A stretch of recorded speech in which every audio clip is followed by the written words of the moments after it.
मीरपुर माथेले में FFC भाण factory पारां lockdown सबब मुतासिर थियल हकदारन में राशन विरायो वियो। एफएफसी भाण फैक्ट्री मीरपुर माथेले जी इंतजामिया पारां हकदारन में राशन विरायण जो सिलसिलो जारी है। राशन विरायण दौरान कर्नल रिटायर्ड सगीर हैदर शाह अवामी आवाज टीवी सां ॻाल्हाईंदे चयो त नादरा खां तस्दीक पौरियतन जी लिस्ट वठी पहिरें मरहले में 1800 खानदानन खे राशन ॾिनो आहे, जॾहिं त हाणे ॿिए मरहले में 1000 हकदारन में राशन विरायो आहे। पहले फेज़ में असां तकरीबन 1800 राशन फैमिलियुनि में ॾिनासीं।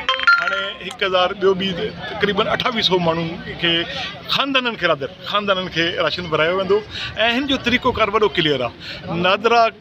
नादरा डेटाबेस टर्मिनल उतू असांखे ख़बर पइजी वेंदी आहे त इहो हमरा वाकई बेरोज़गार आहे, इन वटि कार न आहे, इन ॿार ट्रेवल न कयो आहे, इहो असूदो न आहे, ग़रीब माण्हू आहे। पोइ तव्हां जहिड़ा ॿाहिरि जेके आहिनि उहो असांजी रहनुमाई कंदा आहिनि त बाबा इहो हक़दार थिए, इहो थियो। असां पाण बि ॾिसंदा आहियूं चेक एंड रीचेक वारी पॉलिसी आहे ऐं अॼु ॾींहुं ताईं अल्हम्दुलिल्लाह जेको बि राशन विरायो वियो आहे उहो मां इहो यकीन सां चई त मां am not a government official, मां हिकिड़े निजी इदारे जो मुलाज़िम आहे। असांजो जेको इहो सिस्टम थियो आहे असां सेटिस्फाइड आहियूं, तमामु घणा सेटिस्फाइड आहियूं। होॾां एफएफसी भाण फैक्ट्री जे पीआरओ मोहम्मद इब्राहिम कयानी अवामी आवाज़ जा थोरा मञींदे चयो त अवामी आवाज़ पारां हक़दारनि जी निशानदेही करण ते उन्हनि ताईं राशन पहुचाए रहिया आहियूं। आप जैसे साफ़ी बिरादरियों ने हमारा हमेशा हेल्प किया, इसमें सबसे आगे जो है मैं अवामी आवाज़ का नाम लूँगा कि हमेशा उन्होंने सच का साथ दिया और जो भी मुस्बित किरदार हमने इलाके में किया है उसमें हमेशा उन्होंने हमें सपोर्ट किया है, तो I am very thankful to them. Visit कयो अवामी आवाज़ मीडिया ग्रुप जी वेबसाइट